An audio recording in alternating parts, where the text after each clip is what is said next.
வெற்றி சக்தி சீரியல்ல இப்போ ஒரு அருமையான எபிசோட் வந்திருக்கு. ஸ்கிப் பண்ணாம ஃபுல்லோடையும் கேளுங்க. அதுக்கு நான் இந்த வீடியோ பிடிச்சிருந்துச்சுன்னா லைக் பண்ண பாருங்க. ரொம்ப பிடிச்சிருந்துச்சுன்னா நம்ம சேனலுக்கு வந்து சப்ஸ்கிரைப் பண்ணி கண்டினியூஸா ஆதரவு தாங்க. நம்ம வெற்றி கிட்ட வந்து கிரி வந்து பேசுறாங்க. ஆனா ஒரு முக்கியமான விஷயம் பேசணும்னா, எங்க அம்மா வந்து ஒரு வேலைக்காக அனுப்பிச்சு வச்சாங்க. அந்த வேலைய முடிச்சுட்டு வர வழியில தான் துர்காவ பார்த்தேன். துர்கா வந்து நானும் துர்காவும் ஒண்ணா ஆட்டோல வரலான்னு இருந்தோமா, அப்பன்னு பார்த்து துர்காவ யாரோ ஒருத்தவங்க தூக்கிட்டு போயிட்டாங்கண்ணே. என்ன ஏதுன்னு ஒண்ணும் புரியல. அவங்கள பார்த்தா அந்த சாமியார் மாரி தானே இருந்தாங்க அப்படின்னு சொல்றாங்க. ஓ! இது எல்லாம் அவங்க வேலையா? நிச்சயம் இதுக்கு பின்னாடி வேற ஏதோ ஒரு காரணம் இருக்கும். பூஜாவ அடிச்சு விசாரிச்சா எல்லாமே தெரிஞ்சிரும்னு வேக வேகமா வந்து வெற்றி வந்து வீட்டுக்கு வந்துட்டு இருக்காங்க. ஒரு பக்கம் நம்ம சக்தியும் மீனாட்சி அம்மா ரொம்ப சோகமா வந்து, "இன்னும் ஒரு 1/2 மணி நேரம் தாம்மா இருக்கு. அந்த 1/2 மணி நேரத்துக்குள்ள நம்ம கண்டிப்பா வந்து வாபஸ் வாங்கணுமா, இல்லாட்டி துர்காக்கு என்ன ஆகும்னே தெரியலங்கிற மாரி யோசிக்கும்போது, "என்ன வாபஸ் வாங்க போயாச்சா? வெயிட் பண்ணுப்பா. நாங்க கிளம்பிட்டு இருக்கோம்.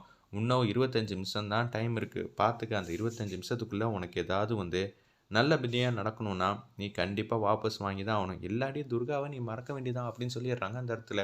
அப்பன்னு பார்த்தா ஆட்டோ வந்து பர்ட்டிகுலரா ஃபால்ட் ஆயிடுது. உடனே வந்து தொறந்து பார்த்தா ஆட்டோ வந்து ரிப்பேர் பண்ணிட்டு இருக்காங்க அந்த இடத்துல. என்னடா அது ஆட்டோவும் வந்து ரிப்பேர் ஆயிருக்கு. இப்ப என்ன பண்றதுன்னு தெரியாம இருக்காங்க. ஆனா இன்னும் எத்தன நிமிஷத்துல போலாம்? ஒரு 5 நிமிஷத்துல வந்து ரெடி ஆயிடுமா, போலாமா, வெயிட் பண்ணுங்க அப்படின்னு சொல்லி அந்த இடத்துல வந்து ரிப்பேர் பண்ணிட்டு இருக்காங்க. அந்த ஆட்டோவ ஒரு பக்கம் நம்ம மீனாட்சி அம்மாவும், சக்தியும் ரொம்பவே பயப்படுறாங்க. நம்ம குடும்பத்துக்கு மட்டும் என்னம்மா இப்படியெல்லாம் நடந்துகிட்டு இருக்கு? அங்க போனா அதிகாரி வேற இருக்கணுமா? அதிகாரி இருந்தா மட்டும் தாம்மா இதெல்லாம் பண்ண முடியும். அது வேற எனக்கு பயமா இருக்குங்கிற மாரி சொல்றாங்க. இருந்தாலும் அவர் பொறுப்பான அதிகாரி நிச்சயம் வந்துருவாங்கங்கிற மாரி தான் யோசிச்சுட்டு இருக்காங்க. ஒரு பக்கம் உச்சக்கட்ட கோவத்துல வந்து வெற்றி வந்து வீட்டுக்கு வந்து வந்துட்டாங்க. செம்ம மாஸா இருந்துச்சுன்னே சொல்லலாம் அந்த சீன்லாம். எடுத்தோனே அவள விசாரிக்க முடியாது. வேற மாரி தான் பேசி விசாரிக்கணும். அப்படின்னு சொல்லிட்டு, "இங்க வாயேம்மா, உன்கிட்ட ஒரு முக்கியமான விஷயம் வந்து பேசணும்." "என்னது?" "வெற்றி எப்போதும் இப்படியெல்லாம் பேச மாட்டானே. இதுக்கு பின்னாடி வேற ஏதோ சூட்சமம் இருக்குமோ?" அப்படின்னு சொல்லி அவங்க வந்து யோசிக்கிறாங்க. "என்னடா, என்ன வேணும் உனக்கு? உனக்கு கிஃப்ட் குடுக்கலான்ட்டு இருக்கேன்." "என்னது கிஃப்ட்டா? இப்படியெல்லாம் நீ பேச மாட்டியே. என்ன வேணும்? என்கிட்ட இருந்து என்ன தெரிஞ்சுக்கணும்னு ஆசைப்படுற?" இவன் நம்மள விட கெட்டிக்காரியா தான் இருக்கா பூஜாங்கிற மாரி யோசிச்சுட்டு இருக்காங்க அந்த இடத்துல. நம்ம வெற்றி, "உனக்கு கிஃப்ட் குடுக்குறேன்னு சொன்னனா, நான் வந்து கிஃப்ட் குடுக்குறேன்னு சொல்லலம்மா. உனக்கு ரோஹித்ன்னு அன்பான கணவன் இருக்கான்ல, அவன் வந்து கிஃப்ட் குடுக்க சொன்னான். திடீர்னு எதுக்கு அவன பத்தி பேசுற? என்ன கலாய்க்கிறியா?" அப்படின்னு சொல்லி கேட்குறாங்க அந்த இடத்துல. நம்ப பூஜா, "ஏய் கலாய்க்கலாம் இல்லடி. அவன் உனக்கு தொட்டு தாலி கட்டுன புருஷன். அவன் ஏதோ ஒரு பொருள் வந்து குடுக்கணும்னு நெனைக்கிறான். வந்து வாங்கிக்கன்னோனே, இல்ல. இதுல ஏதோ ஒரு விஷயம் வந்து இருக்கு. நான்லாம் அவன்கிட்டலாம் பேசவே மாட்டேன்னு பாக்குறாங்க. கைய புடிச்சு அப்படியே ரூமுக்கு வந்து இழுத்துட்டு போறாங்க அந்த இடத்துல. கன்னத்திலே பொளிச்சுன்னு அடிக்கிறாங்க. துர்காவ எங்கோ மறைச்சு வச்சிருக்கேன்னு சொல்லி. டைரக்ட்டா வந்து பாயிண்ட்க்கு வந்து வந்துட்டாங்க அந்த இடத்துல. செம மாஸா இருந்துச்சுன்னே சொல்லலாம். "துர்காவா? நான் என்ன பண்ணேன்?" "ஏய் மீனாட்சி அம்மா, நிச்சயம் வந்து இந்த போட்டியில கலந்துக்கூடாதுன்னு சொல்லிட்டு தான் நீங்க அந்த வாபஸ் வாங்கணும்னு சொல்லிட்டு என்ன மாரி கேவலமான வேலையெல்லாம் பார்த்து வச்சிருக்கீங்கன்னு நல்லாவே தெரியும். இது சக்தி கூட தெரியாது. கண்டிப்பா நீ இப்ப துர்கா இருக்கிற இடத்த சொல்லப் போற. எனக்கு இதுக்கு சம்மந்தமே இல்லன்னு சொன்னோனே, அப்புறம் நார்மலா வந்து கேட்டா, நீ எல்லாம் சொல்ல மாட்டேன்னு சொல்லி திருப்பி கன்னத்துல பொளிச்சுன்னு அடிச்சுட்டு, அப்படியே கழுத்த பிடிச்சுட்டாங்க. "இப்ப சொல்லப் போறியா? இல்லையா?" அப்படின்னு சொல்லும்போது, பூஜாவால சுத்தமா முடியல. அப்பன்னு பார்த்தா அவங்க கையில இருக்கிற ஃபோன வந்து கீழ விழுந்துருச்சு. "இந்த ஃபோன் மூலியமா தானே எல்லார்ட்டயும் பேசியிருப்பேன். இந்த ஃபோன வச்சு துர்கா எங்க இருக்கான்னு நான் கண்டுபிடிக்கிறேன்." அப்படின்னு சொல்றாங்க. ஒரு பக்கம் துர்கா வந்து அவங்கள்ட்டேருந்து எஸ்கேப் ஆகி வேக வேகமா வந்து ஓடிக்கிட்டு இருக்காங்க. அந்த இடத்துல செம்ம மாஸா வந்து ஓடுறாங்கன்னே சொல்லலாம். ஆல்மோஸ்ட் எஸ்கேப் ஆயிடுவாங்கன்னு நெனச்சேன். ஆனா, ஃப்ரண்ட்ல 2 பேரும், பேக்ல 2 பேருன்னு புடிச்சு, திருப்பி வந்து அதே குடோனுக்கு வந்து கூட்டிட்டு வந்துடுறாங்க. நம்ப துர்காவ ஒரு பக்கம் இத வச்சு என்னடா பண்றது? அப்படின்னு சொல்லி யோசிச்சுட்டு, அப்படியே வந்து வெற்றி மாட்டுக்கும் பூஜா ரூம்லேருந்து மாஸா வெளில வரப்ப சரளா வந்து பார்த்துட்டாங்க. என்ன இவன் இவ்ளோ கோவமா வரான்? பூஜா வந்து கழுத்த பிடிச்சுட்டு அப்படியே வந்துட்டு இருக்கப்ப, வெற்றி வந்து உன்ன அடிச்சானா? கண்ணெல்லாம் வீங்கி போய் கிடக்குது. ஆமா, வீங்கி போய் கிடக்குது. என்ன பண்றது?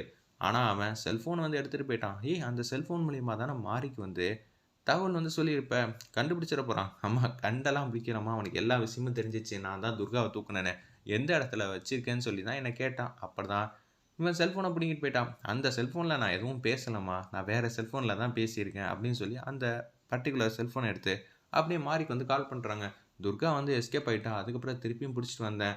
அப்படின்னு சொல்றாங்க அந்த இடத்துல மாறி. "என்னப்பா ஒரு வேலைய உருப்படியா செய்ய மாட்டியா? வெற்றிக்கு வந்து நடந்த விஷயம்லாம் தெரிஞ்சிருச்சு. என்ன வந்து அடிச்சு விசாரிச்சாப்புல.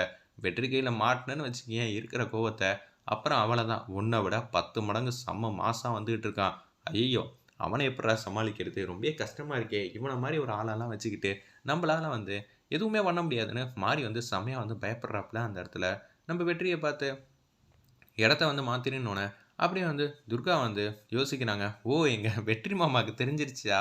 நீ எல்லாம் என்ன ஆள்றா? நீ 50 பேர கூட்டிட்டு வந்தாலும் சோலோவா வந்து வெற்றி மாமா வந்து எல்லாரையும் வந்து அடிச்சு தூக்கி எறிய போறாங்க பாரு" அப்படின்னு சொல்லும்போது, துர்கா வந்து கன்னத்திலேயே வந்து அடிக்கிறாங்க. உடனே துர்கா வந்து அசந்து தூங்கிர்றாங்க. ஏதோ ஒரு பெட்டிக்குள்ளே வந்து வச்சுட்டு அப்படியே தூக்கிட்டு போகிறாங்க. உடனே வந்து வெற்றி வந்து யோசிக்கிறாங்க. டேய் கண்டிப்பாக சொல்கிறான், இந்த ஃபோன் ஆதாரத்தில் ஒன்றுமே இல்லை. இந்த ஃபோனில் வந்து செக் பண்ணி பார்த்தாச்சு, யாருக்கும் அவன் பேசவே இல்லை. வேறு ஃபோன் தான் வச்சுருக்கா. அதை எங்கே வச்சுருக்கா, ஏது வச்சுருக்கான்னு திருப்பி அவட்டெல்லாம் விசாரிச்சுக்கிட்டு இருக்கலாம் முடியாது. இப்போ நம்ம தீவிரமாக யோசிக்கணும். கிரி, உனக்கு மட்டும்தான் தெரியும். நீ அங்கே நடந்த விஷயத்தெல்லாம் க்ளூவாக சொன்னால் மட்டும்தான் கண்டுபிடிக்க முடியும்னு சொல்லி அந்த இடத்துல வந்து வெற்றி வந்து கேட்குறாங்க. உடனே வந்து யோசிச்சிட்டே இருக்காங்க. ஆமாண்ணே, வண்டி நம்பர்னு ஒன்று இருக்கும்ல அப்படின்னு சொல்லி திணியன் வந்து ஐடியா கொடுத்தோன்னே, வண்டி நம்பரா பார்ப்போம்னு சொல்லி அந்த இடத்துல வண்டி நம்பர் வந்து தெளிவாக தெரிஞ்சிச்சு. நம்ம கிரிக்கு அந்த நம்பரை சொன்னோன்னே சூப்பர்ரான்னு சொல்லி திணியன் வந்து பேசிட்டு அந்த வண்டி நம்பரை வந்து ஃபுல் அண்ட் ஃபுல் ஃபாலோ பண்ணோம். இந்த ஊருக்குள்ளே அந்த வண்டி எங்கே இருந்தாலும் கண்டுபிடிக்கணும்னு சொல்லிட்டு வேகமாக வந்து அவங்க ஜீப்பில் மாதம் 3 பேரும் வந்துகிட்டு இருக்காங்க. ஒரு பக்கம் வண்டியும் வந்து ஆல்ரெடி வந்து கிரி வந்து பார்த்துருப்பாப்புல.